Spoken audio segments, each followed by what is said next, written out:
Hello, welcome back, dweebs, to another edition of Agatha and Oz.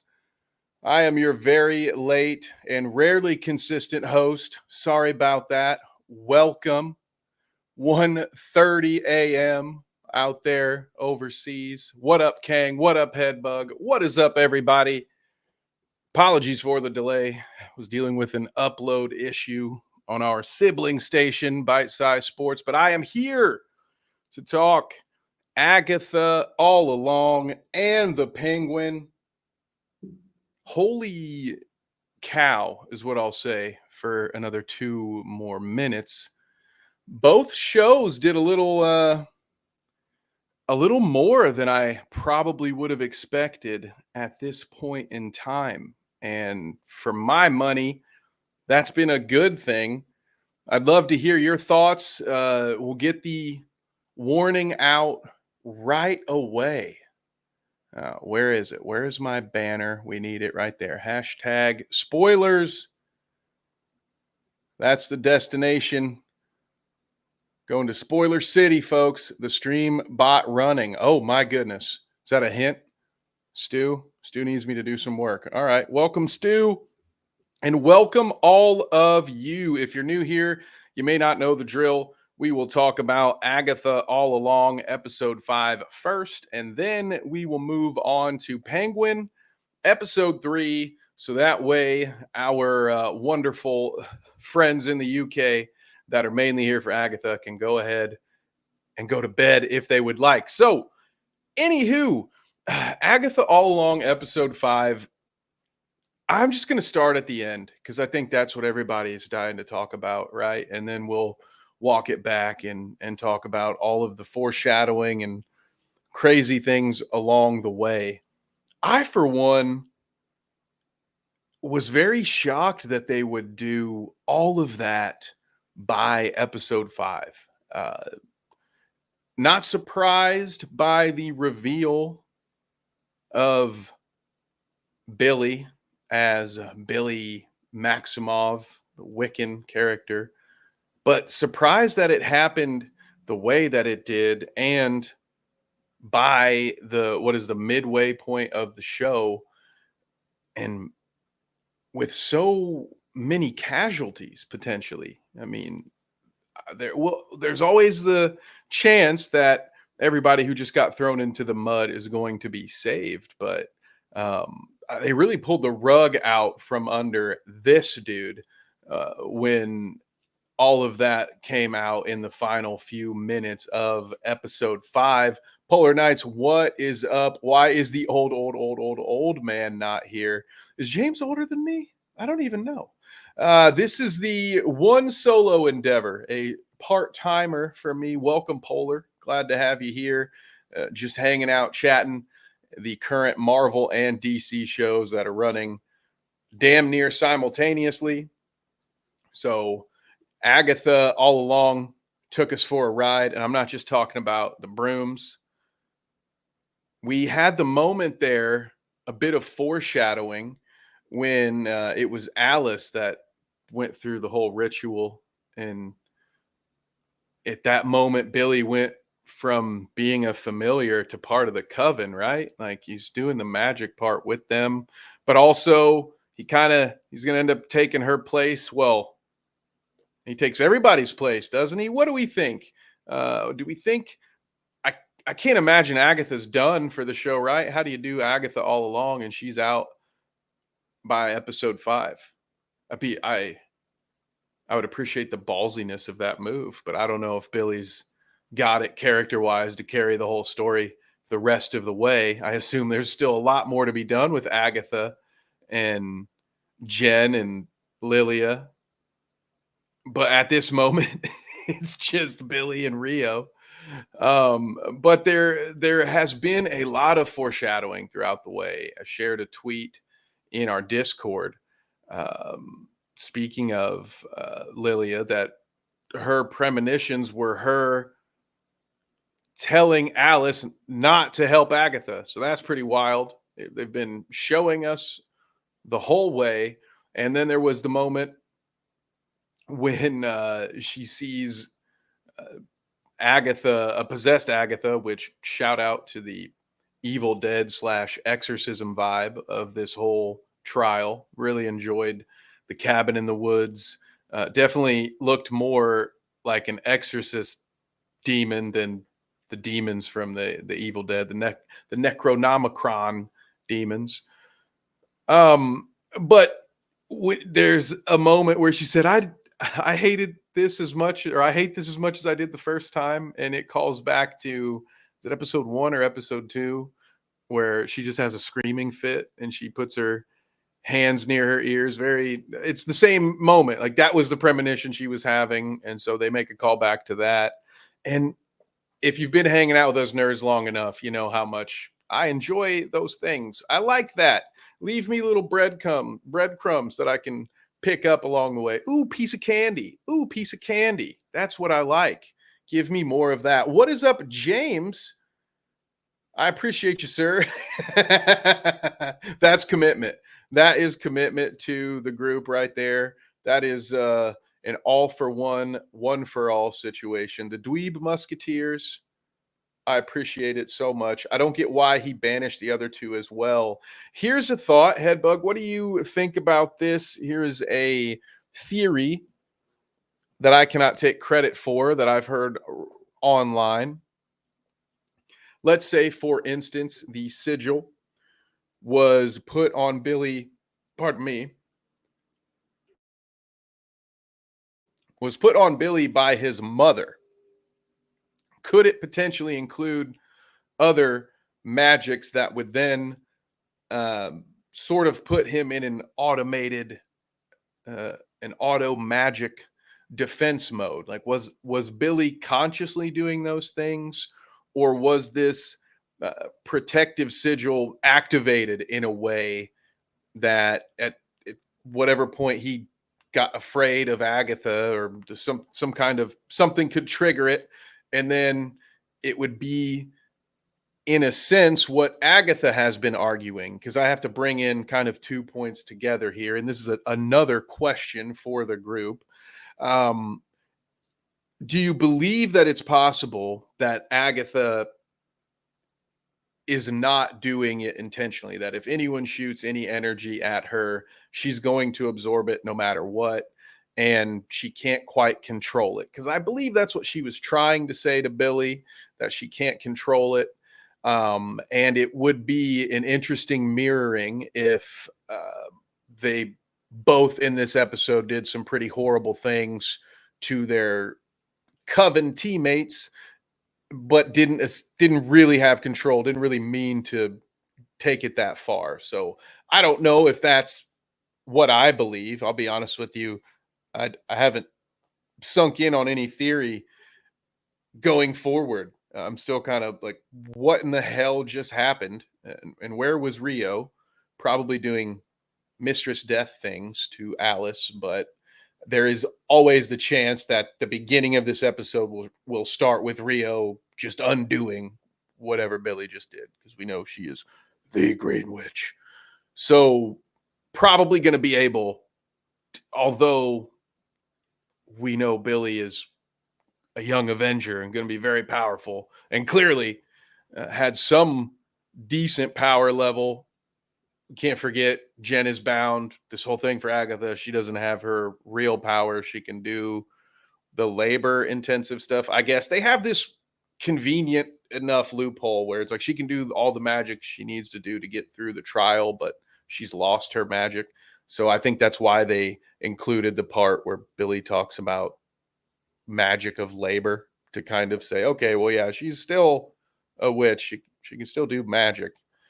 Just it's just not her special purple stuff magic. So I'm gonna read the comment here before we move on to the next thought here. Headbook says, I don't think he is under his own influence. All right, so we're kind of both thinking along that line. I was more thinking Nicholas Scratch rather than Wanda. That's a good point.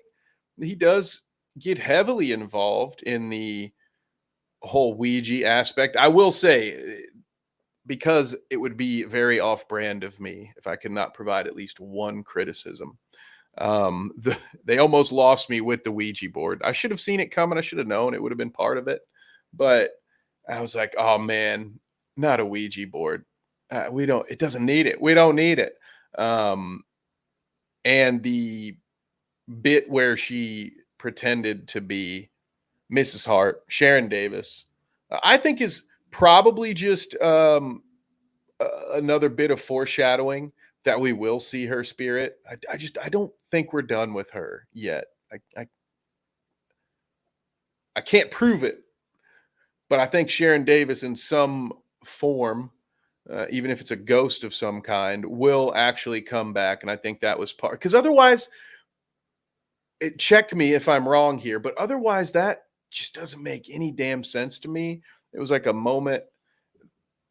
That was a Marvel moment for me, if I'm being honest. That was one of those moments I often complain about where you're building tension. You've got something spooky, weird going on, and then you just play it for laughs instead. Like, oh, let's get one more good laugh in before we really turn the heat on. It's like, no, man, once you start stretching that rubber band, you don't snap it for a joke and then quickly pull it back. Like, that's not how you're supposed to do it. Sometimes things are done the same way over and over again because that's the right way to do them. You don't always have to reinvent things. Marvel, there's a time to be funny, there's a time to not be funny. But conversely, I go back to the original point. Maybe it was there as some foreshadowing. Because otherwise it's just I know, yeah, she always messes with the test, but they were told not to mock the spirit. And at this point, you would think they'd be taking the trials very seriously. So that just felt out of place. The whole Agatha pretending to be Sharon. Um, I don't know. I guess you know what? What the fuck am I saying? As a guy, I don't do voices when I'm nervous, so to speak, but I'll take any excuse to do someone else's voice. So, you know what? Don't even let me talk about it. Oh, what up, Harles? Well, that just happened. Uh-oh, I hope I didn't spoil anything. What up, James? I don't know if you can hear me yet, but okay, so uh we went through, did Agatha mean to kill Alice? Oh, yeah. Okay. So I would love to hear thoughts on that. We've heard some feedback. We don't know for sure that Billy was in control. Perhaps he was under the influence of Nicholas Scratch, who did reveal himself, even in the same voiceover way that Billy Maximoff did with Wanda at one point when she could hear her children's voices through the multiverse. You heard Nicholas, instead of asking for help, just asked his mother to stop. And it's funny uh, because there's changing a lot, right? In the comic books, the what Salem's Seven, I just recently learned this, are the children of Nicholas Scratch. Don't think that's the route we're going. These are clearly the daughters of the uh, seven women that Agatha killed, which means one of them is her sister, right? She killed her mother. It's right. One of those is her sister. So that's gonna get awkward, I imagine. Those things are cool as hell, by the way. My favorite part about them was when they switched from their animorphs form into the humanoid witch form. They still walked around in as if they were the animal. Like the snake lady was just like, I mean, it was kind of funny. She's like, just kind of shaking around. The raven or crow, whichever it was doing weird jerky bird movements, and they're crawling around on all fours. Like it. I'm laughing at it now as I try to explain it.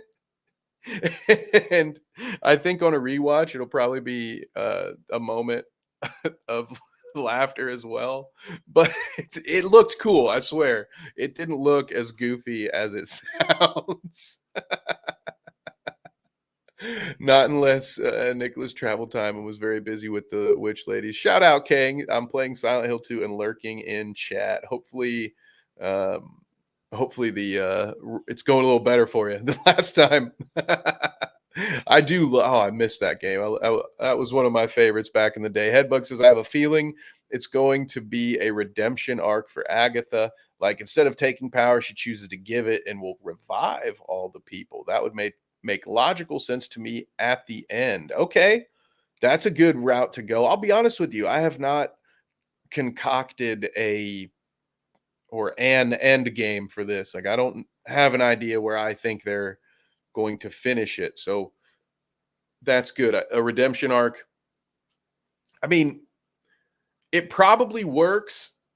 I think the MCU needs to do more work on creating great villains. And I think Headbug, it might have actually been you in Discord talking about this.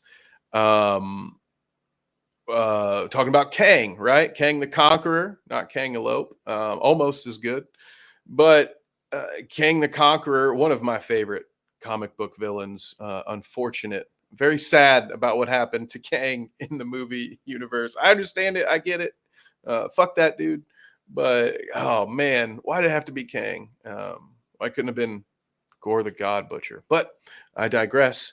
Headbug had mentioned that Kang, outside of what happened in the real world, that even as a villain, Kang wasn't really given enough time to succeed. And you had pointed out how Thanos was just a post-credit scene here, a little bumper here, segment there. They took years to build that up, and then you introduce Kang in a very cool way for my money in Loki.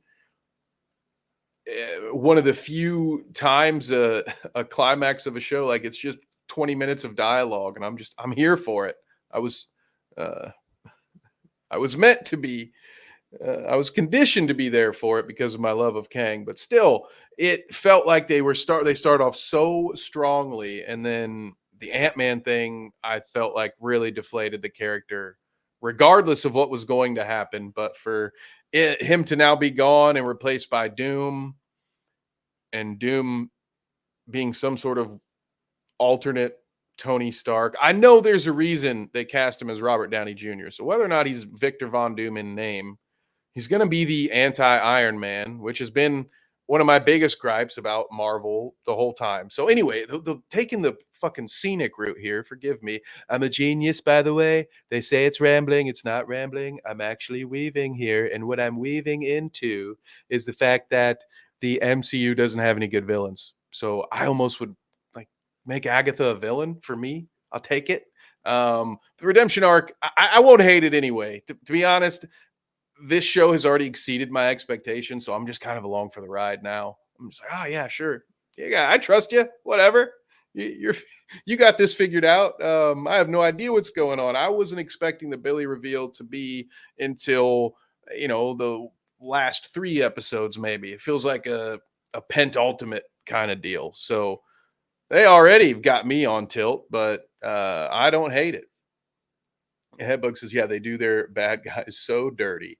Let me check my notes here for a minute. But as I do, thank you all again for tuning in for the impromptu third episode here. Lots of weird schedule stuff going on. We're back in to the pay-per-view game over at Carnage Media. So it's scramble mode, in about day and a half. I don't know if it's exactly 36 hours, but Saturday evening we will be live uh, getting going. So the first few days, getting all the equipment together, it never fails when we use our equipment to go do something else. And there's always something that's missing. And then people are calling people, is this charger in your bag? No. We have stuff labeled. So anywho, that hopefully explains a little bit about why we're all over the place with the schedule. I appreciate you all for being here and hanging out. Shout out to the lurkers. Appreciate you as well. And let's see. Headbug says, I'm hoping it's hinting at Mephisto as the next big bad, but I'm not hopeful at all. I I can't I can never get excited for Mephisto again. I burnt myself with that one too many times in WandaVision. There were so many Easter eggs I thought were pointing to Mephisto. And obviously, there's a ton of connection between Wanda and Mephisto and her two sons being shards of Mephisto. Like it made so much sense that that character is going to get involved here in the Wanda story at some point, right? And a lot of the Westview gives you shades of the, what was it, House of M, where Wanda creates her own universe and all this stuff. And I'm just like, hey, what? Where's Mephisto at, dude? So Headbug, I will let you hope for me, all right? Because I can't do it anymore. I've been burned too many times. I can't do it. Appreciate you, Harles. Harles Sharkley. Was that podcast name taken too? You can throw that one in there. Oh, let's see. Okay, so with them doing this at episode 5, I really am at a bit of a loss as to where the show is going to go. But something that leads me to believe that all of these witches will be brought back, with the exception of Jen, is the fact that we haven't done, it is Lilia, right? Why do I want to say Lila? Lilia or Lilith. We haven't seen her trial yet, and the color scheme tends to give us some hints. And it looks like the next trial is going to be yellow, so I think it's going to be Lilia's trial next week. But I also said that last week, to be honest. So I could be wrong. It happens. But she's going to have a trial. At this point, I believe Billy will have to have a trial, right? He is a part of the coven now. I think the naming of the episode, Darkest Hour, Wake Thy Power, I mean, by the time you get through the episode, pretty on the nose, right? Billy is the one. It feels like the road might actually be for him, potentially. He is the one who went to get Agatha. Maybe he subconsciously knew he needed to get to the road, didn't know how, but it could be that this is actually all for him, and that it's all going to play out that way. So I think he's going to have a trial. There's a few more episodes left, and I think there would only be 1 or 2 trials. So I imagine that's what they're going to do. We still have to have Rio's trial as well. But I am at a loss for where we think they are going. I think the other part to talk about is the whole mother aspect. Rio is so very inconsistent, in a sense where she wanted to cut Agatha's throat, and then a few minutes later said, well, but her mother can't have her. And I guess I called that inconsistent, but in a way it makes sense with what they've laid out for us, that these are, this is a couple, this is a former couple. These are 2 exes who love to hate each other and care enough to where Agatha has probably shared a lot of insight about her upbringing, which included a mother who said, I should have ended the game the minute you were born. I realized as I started that it's probably not a sentence I should say on YouTube. But you probably figured it out if you didn't watch. She's like, you were evil the day you were born, which tends to me to think that her mother told her that from the beginning, and perhaps just didn't understand her daughter. And like, maybe this is sort of a self-fulfilling prophecy, that Agatha became a bit evil because she was always told she was evil and not treated super nice. And that would be, Rio has no problem killing Agatha, which might just be an occupational requirement.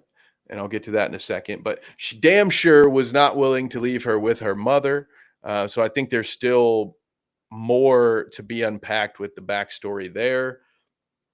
And when it comes to Rio, to get back to that, I won't take credit for this theory, but I heard one that was essentially, it had pointed out that in the early episodes, Rio says something to Agatha along the lines of, you've been dodging, you've been hiding behind your dark magic. I think that's what it's hiding behind.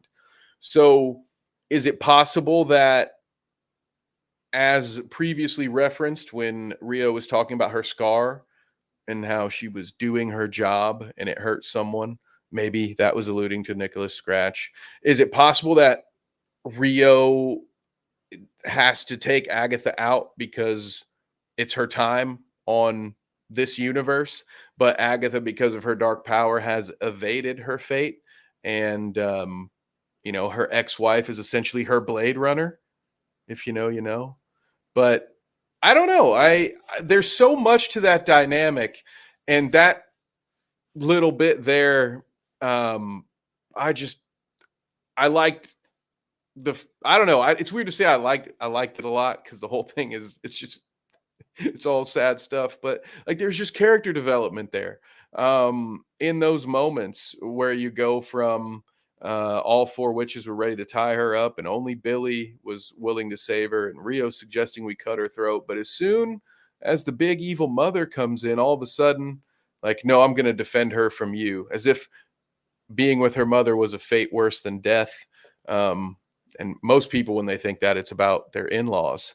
But ching, thank you. Tip your waiters. What do we got here in the comments? Typical whammon. Hey, I didn't say that.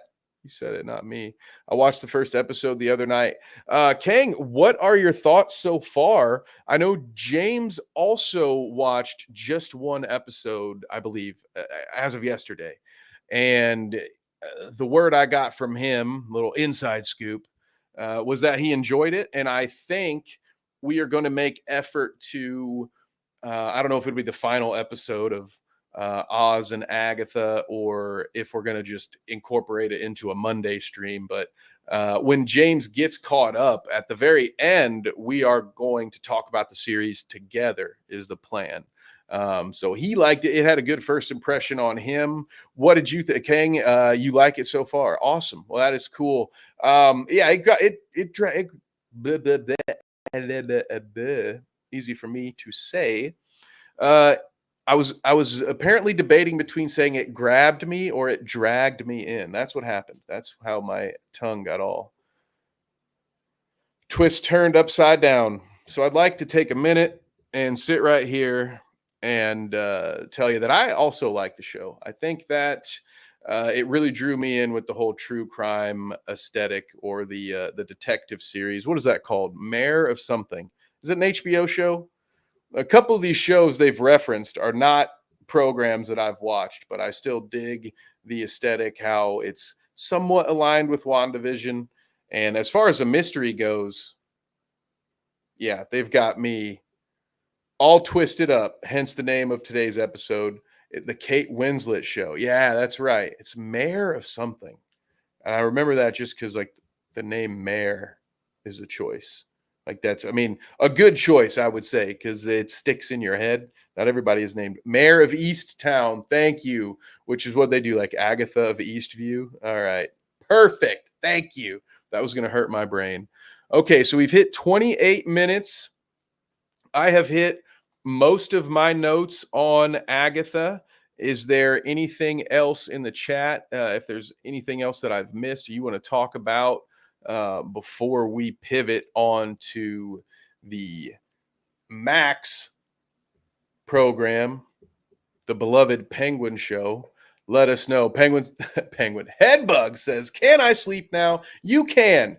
You can get on out of here.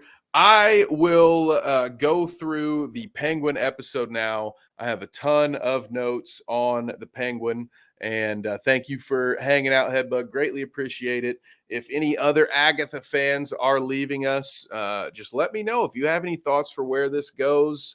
Obviously, Billy, I assume, will be a young Avenger. I mentioned that I'm rooting for Agatha to be set up as a villain, but I tend to believe that you're correct, Headbug, that it's going to be a redemption arc.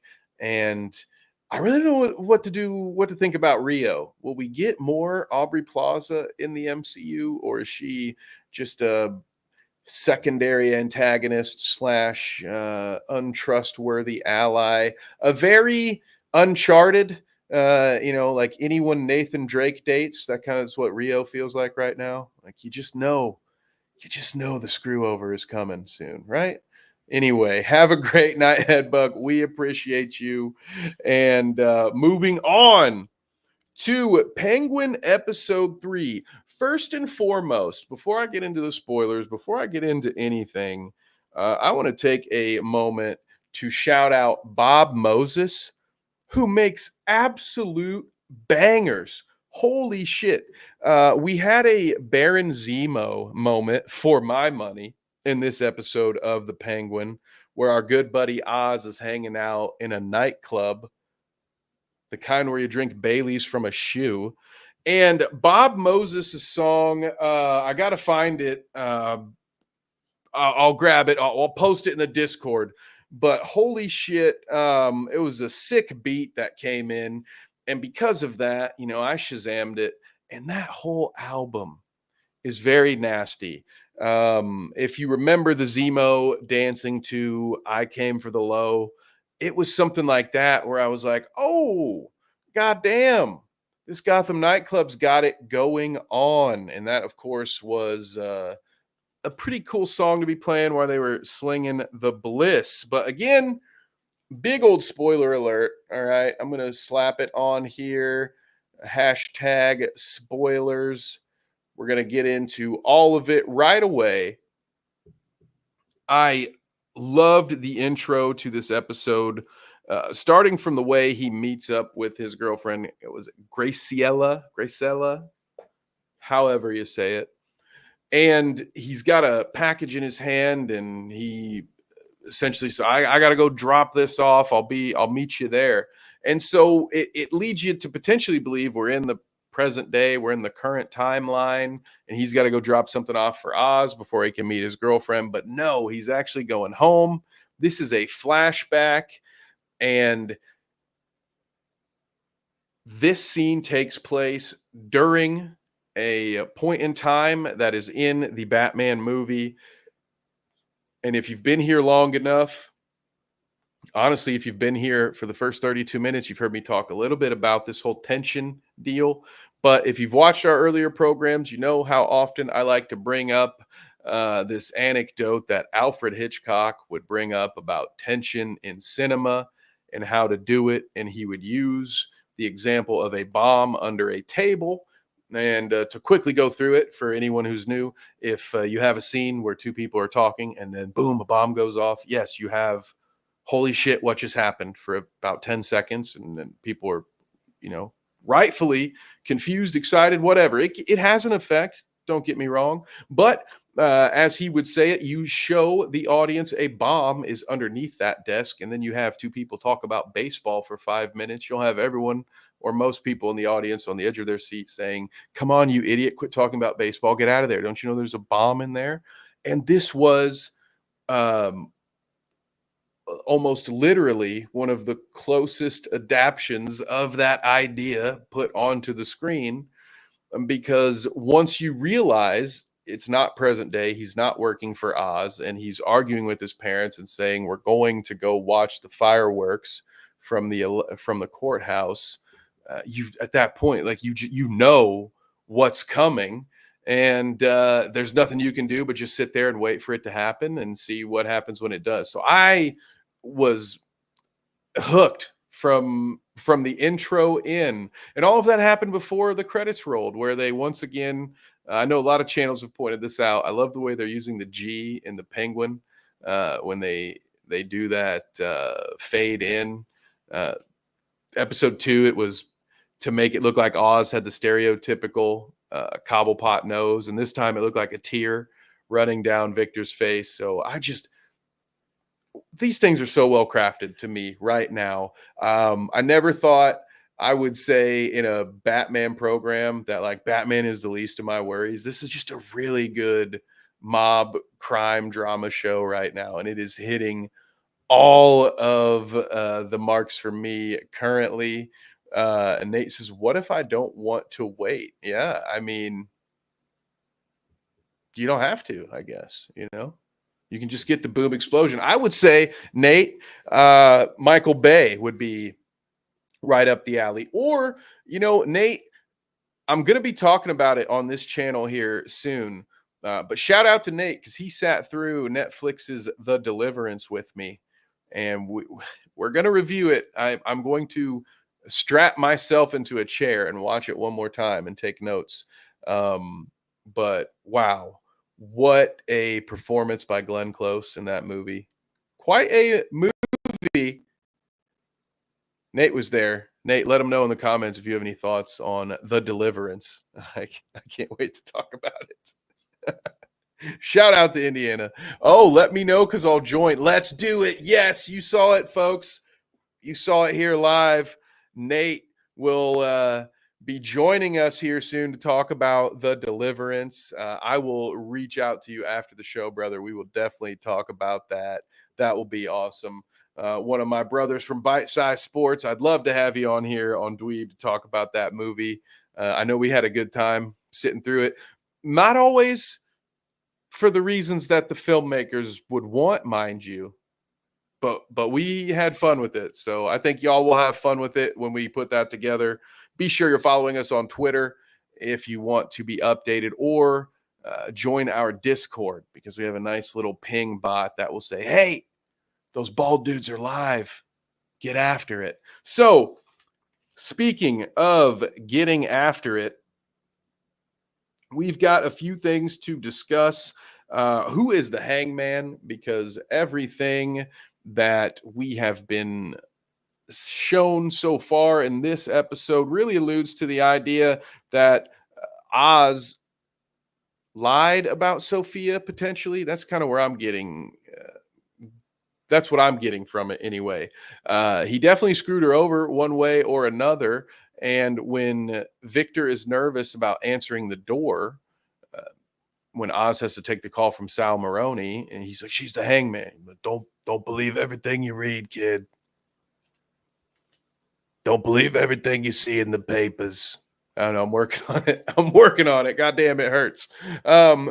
So I think that with her father, with Falcone's history of strangling women, that it's more likely that he was the hangman, and maybe Sophia was a little too ambitious, or for some reason she ended up being the fall guy for her father's crimes. It seems to be the direction they want to point us at anyway. So if any of you have thoughts on who you think the hangman is, I would love to hear those in the chat. And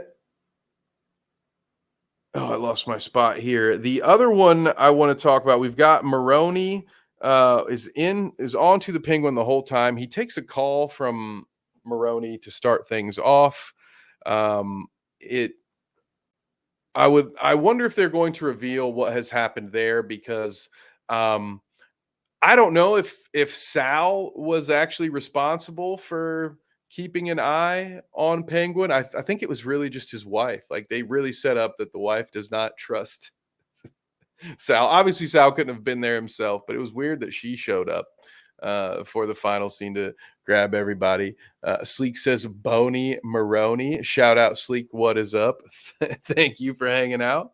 Another thing we see here is that Victor isn't as innocent as we thought. And in fact, he may want Oz's life as much as Oz does. I thought this was a turning point for the character. He had his chance to run off with the love of his life, go start a new life in California. He could have said to Penguin, like James Vanderbeek did in Varsity Blues, I don't want your life. All right. He could have done that, but he didn't. He said, fuck it. She used my money to buy the bus ticket. Whatever. I'm not riding a bus across the entire continental US. I'd rather take a plane down to the Baja with Jesse Ventura. So I think we're going to see Vic's fall from grace coming. I still don't know what we're going to see with Vic. Is he going to be our tragic hero that when the time is right, he will turn out to be a good guy, and that'll be what costs him his life? because the Penguin, as we know, as we see once again, after going through and building this relationship with Sophia, as soon as it gets tough, he has no problem, absolutely no problem getting rid of her, diming out his friends, doing whatever it takes to get rid of them. And, I asked earlier who we thought the hangman would be. I have another question. It goes along with my theory. The bliss drug that we're getting, I believe, is going to be turned into Scarecrow's fear toxin because I if Scarecrow's been introduced, I think it's Sophia's therapist. I wouldn't mind that being recast. When I say recast, I mean just a different character. Um, I can't remember his name right now. It's Julian something. It's not Crane. It's not the usual Scarecrow, but I don't care that much. I got my shorts all hiked up about Oswald Cobblepot turning into Oz Cobb, and that was actually a great decision, and it all made sense in this universe. So I trust these guys at this point. They want to make some changes to the Scarecrow. I'm down with it. But when Victor was the bag man and working that stuff in and out of the club, he has that hallucination, that kind of horrible. Well, I'm on a roll, gang. That horrible dream sequence, which the one of the ladies helps him clean his shit up. But I, to me, I read that as foreshadowing that bliss will be turned into the fear toxin. That somehow, some way, whatever it's tapping into in your brain, much like between us friends here, not that I would know, but much like having a bad trip on some magic mushrooms or some acid. I mean, it could be the same stuff twice. It kind of depends on where you're at up here. So, is it possible that we were right and that bliss will become the fear toxin? I don't know, but this made me feel a little bit better about that idea here in episode 3. And we'll get to a few more thoughts here in a second. Let me check out our chat. Sleek says, I wonder when Colin Farrell's going to be in the show. Who is this fat guy playing the Penguin? Did you see the scene where he's shirtless? I mean, that is a whole full body suit down to the fake hair. I can understand why he never wants to wear that fucking thing again. He probably spent as much time in the makeup chair as he did actually working. So he fucking kills it though, man. Oh, such a great job. Shadow Humor in the chat. What is up, Shadow? Shadow says new clout route when. I don't know. There may not ever be a new clout route. I know Danny will be here on Dweeb occasionally to talk some stuff with us, and I'm sure we will work together again. I will say this with confidence: TCAP Bingo will return. I would love to have Danny do that with me. I don't know where I'm going to put it, but yeah, I don't know that the clout route will be back. Never say never, but it feels like we are on an indefinite hiatus, and I am glad that so many of the Crowders found their way over here and at least can stomach hanging out with me a little bit. And I promise to keep reeling Danny back here as much as I can. We're trying to figure out what James, Danny, and I can all talk about together. And then hopefully your eyes don't bleed when you see all of that shiny bald dome in a perfect triangle like that. That would be nuts. Yay, yay, and win. It's just a question.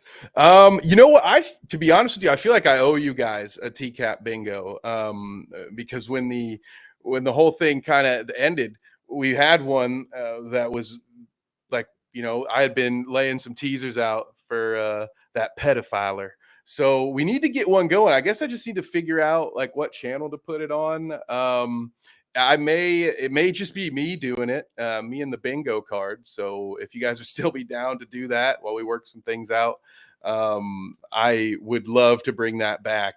And we'll have to find a backup upload spot because I do know TCAP content occasionally deals with copyright issues. But um, I would say maybe not this month. October's a pretty busy month, but my goal is to get TCAP Bingo back up and running this year. So and get some episodes knocked out. We got to get caught up on that.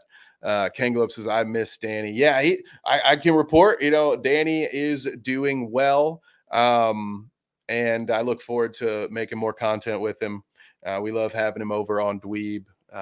And I think we'll be doing definitely more of that stuff. So if you don't mind hearing us talk about this shit, he'll be around for some of that for sure. So if you have anything that you want to see Danny and I specifically review, fire away. Let me know. I'll see what he has to think about it.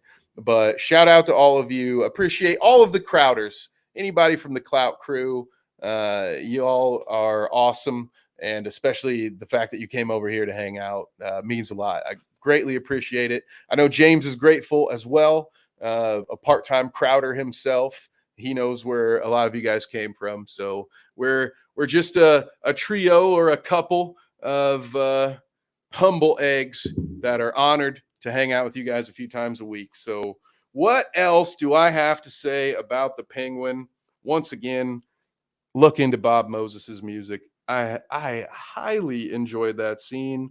We actually kind of covered just about everything as far as my notes along the lines of what actually happened in the episode. So we'll talk a little bit more about some theories where we think this will go, because the common theme, I've been very lucky with this show because last week it was sort of the theme, will they both keep the momentum, even though one, it's not like it's an episode 1, episode 2, they're not perfectly in sync, but somehow thematically they've been lining up for me, which is just chef's kiss. We appreciate that. I also didn't quite see the Oz Sophia partnership lasting one episode. So that was another twist that obviously they were laying it on pretty thick. I think in the beginning of the episode, actually, Oz tells us what's going to happen as he's being very crass, talking about boots, and I won't repeat the line. It was sounds like something Tarantino wrote, if I'm being honest, but he tells Victor that essentially the Falcones will wipe out Sophia when the time is right, but by that time he'll be running the drug game. So I guess I'm the dummy. I'm the idiot for thinking that was more of the long-term play. And of course it was, but he got put in a situation where they were about to die. But I look forward to going back and rewatching this, because as I was about to say, I did not see the Maroney double cross coming right yet either. I mean, he talks to him to start the episode, and I think that's the only reference to him, the only mentioning of him. So I just didn't see that one coming. I want to go back and watch it and see if they hinted at it a couple more times. Maybe there will be some Maroney characters in the background that I could have noticed, but didn't really see him getting caught like this up until, once again, towards the end. That feels like the climax, like we're getting ready to go, and so shit's about to fall apart. Characters got to get to rock bottom, just some story circle stuff. So that both shows have gotten to places very early, which excites me because I don't know what the hell's going on, and that's a lot of fun. You get to theory craft and think about where you think it's going, but also I don't have a good guess as to where it's going, because they took the image of Victor, and I won't say flipped it on its head, but they have definitely adjusted it to where you're saying, okay, no, Victor isn't just a guy trying to get out. He wants money, he wants power, he wants influence, he wants the life. And his girlfriend wasn't going to be enough for him. So he's not that, he's not that innocent guy that we may have tricked ourselves into believing. I mean, we did meet him. He was trying to steal rims off someone's car, which it was very impoverished situation. So it was one of those things where, all right, the whole city's flooded. He's probably just an innocent kid who had to do a desperate thing at a desperate time. But now, when presented with the options where he could leave and start over, he says, nah, 1,000 a week though. And I can work in this club and all this and all that. And, we gave homage earlier to uh, the movies that Agatha kind of uh, pays reference to. And one of the shows that we've brought up a couple of times and talking about the Penguin, I say The Sopranos, The Wire, Breaking Bad. And there was a very Breaking Bad esque moment when Victor does decide to come back and absolutely run down the Maroney thugs. That was wild. And uh, haven't seen that in a few years, haven't seen that since Breaking Bad. So I am interested to see how this whole thing plays out. My original thoughts were Oz is going to work his way to the top. The Maronis will be gone. The Falcones will be gone. And he will do something very heinous and despicable at the end so that it will reinforce how much we as an audience hate him. So that way he can be a useful villain to Robert Pattinson's Batman. He can be someone who we see as like, oh, wow, this guy's capable. He has the resources. He's a good foil for Batman. I thought that's where we were going. I thought maybe part of that sacrifice would be him leaving Victor out to dry or even killing Victor. But now I don't know. Maybe Victor will be a bigger player in all of this. Hell, maybe they're really going to pull the rug out from under us and Oz will be dead by the time the show is over. Maybe Colin Farrell won't ever have to get back in that damn fat suit again. I'm not sure. Love the chat here, guys. Appreciate it. Really enjoying the Penguin recaps. I haven't caught it myself, but it sounds like a pleasant surprise so far. Thank you, Harles. Well, I greatly appreciate that. To, I guess, kind of wrap things up as far as getting through the whole episode, what happens. Um, uh, we'll start at the beginning to refresh very quickly. So Victor and Oz are in their apartment. Sophia shows up. Oz takes a call from Maroney. So Victor very awkwardly has to entertain the hangman in Oz's apartment. When Oz is ready, he is informed that Victor won't be coming with them, and they go and they find the bliss, which is it's like this secretion from a mushroom. It was creepy looking, but I actually just saw a thread. I think it was based on The Last of Us 2 that was sharing just a bunch of different zombie and horrifying mushrooms. And now I want to go back and try to find this one. So there's this excretion from the mushroom that creates bliss, which Sophia was given in Arkham. That's how she knew about it. And so they have enough to run a sample, and they're going to have enough tomorrow in the storyline to change the game. So it's up to Oz to put his money where his mouth is and find a buyer. So he gets Sophia in with the triads. He gets them a meeting. You get to see how dirty Oz is because the guy that they're meeting with doesn't trust him.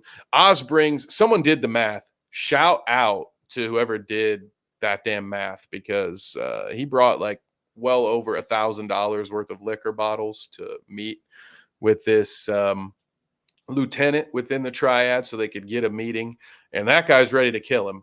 But of course, Oz being Oz, I wouldn't come here if I was empty-handed. Let's do business. And so they do some business, and we get there. They get their in, so now they have a club where they can distribute. Victor's going to be the bag man. And while he is flirting with one of the women, they hire a bunch of women to be out on the floor selling the drug, pushing the drug. And one of the girls, when she's getting a refill, is kind of hitting on Victor. I don't know. I don't know if it's genuine or just hitting on the bag man. Just like, hey, can I get a little bit of that for free. You know, if I like him, maybe he'll give me some free stuff. I don't know. I can't get my head into the headspace of female saleswoman number 4, but nonetheless, he's into it, but he starts to have his own hallucination, but his isn't good. Victor's hallucination is not euphoria, which is what was promised. What was promised is this was the ultimate party drug. It was given to the inmates at Arkham to keep them docile, to keep them happy. It's a euphoria that can't be explained.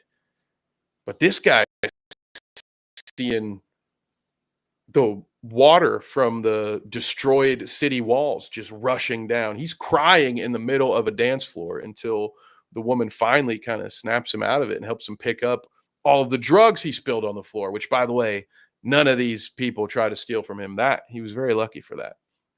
So all of this stuff happens. Victor, meanwhile, has been debating whether or not he wants to leave. He gave all of his money to his girlfriend and said, "Buy me a bus ticket." And so he and Oz get in a fight. Oz tells him to fuck off. Oz essentially tells him, "You've been acting like I'm keeping you here as a prisoner, but you want this as much as I do." And at one point, he pulls a gun on Victor and puts it to his head. He says, "Is this what it feels like? Yeah? Is this what it feels like working for me, huh? You could have left anytime you wanted to, Vic, but you didn't." And so Victor leaves, steals Oz's car, goes to the bus station, and sits there and watches his girlfriend leave. And as he's driving back, he sees the just kidnapped Sophia Falcone and his boss, good old Oz Cobb, on the sidewalk about to get that old end game treatment. And as I already mentioned, he goes full Heisenberg on him and just yells, "America!" and slams on the gas, runs over the bad guys. The front of his car is all jacked up. People are shooting at him. Oz gets in the car and says, "Go, kid, go. What about Sophia? Leave her. You just leave her." Now I'm sounding more like Michael Scott trying to do The Godfather. "Hey, scooch over. Scooch over. I'm the Godfather." But anywho, that's where we end things. The whole situation has blown up in Oz's face. It went from, "Oh, this is amazing. We're moving this drug." At one point, they point out that they had upped the price twice already that night. They were getting an idea for what the market would call for. This whole plan was going to work out, but the Maronis were on to him. They snag him. Of course, it's Maroni's wife who has been on to Oz this entire time. And now the shit has really hit the fan, which is funny because the episode starts after the cold open. Uh, After Oz tells Victor to get his forehead off the window, he says, "Today's the day, Vic." You know, which again, a little bit of interesting foreshadowing because the whole thing blew up. It's about the worst day. You keep thinking it couldn't possibly get any worse. It somehow manages to escalate. And like I was saying about the last show, we're only 3 episodes in. I believe we're getting 9 or 8 or 9. So there's still a lot of ground to cover. And I don't know how many more ways they can have old Oz wiggle his way out of these situations. So I am enjoying it. I again cannot recommend it enough. If you happen to have HBO Max, we're going to get it fixed. We're going to fix that horrible branding decision. I would suggest that you watch it. Same thing with Agatha All Along. If you're on Disney Plus, any of the folks so far that have tuned in, have started it, have the feedback I've gotten so far is that they've enjoyed it for the most part. So if you want to be caught up when we hang out here, that's how you do it. Just watch along. Agatha comes out on Wednesdays at 9. Penguin comes out on Sundays at 9. And this show will probably be back to Friday next week because I don't have another gig. So let's go through the chat before I bounce on out of here. Last chance for any questions, thoughts, theories as we work our way on out. I miss his laugh. That's legit. I feel that. Yeah, it's one of the best. It's a top 5 laugh. It's up there. Harlow says, "Oh yeah, I think I have that thread in my bookmarks. A lot of corpse smelling mushrooms out there. Yeah, and the ones that look like fingers sticking out of the ground. That whole thing was awesome." Is this after Man in the Middle? And he's good aim because he used to be Bullseye. The Colin Farrell. I forgot about that. Wow, that movie sucked. Shadow says, "Did it come back? You can blame it all on me." And now that I'm singing, it's time to get the hell out of here. I feel so sorry for all of your poor ears. We were wrong and we just can't live without you. I like what I've seen. I think that's probably about the Penguin.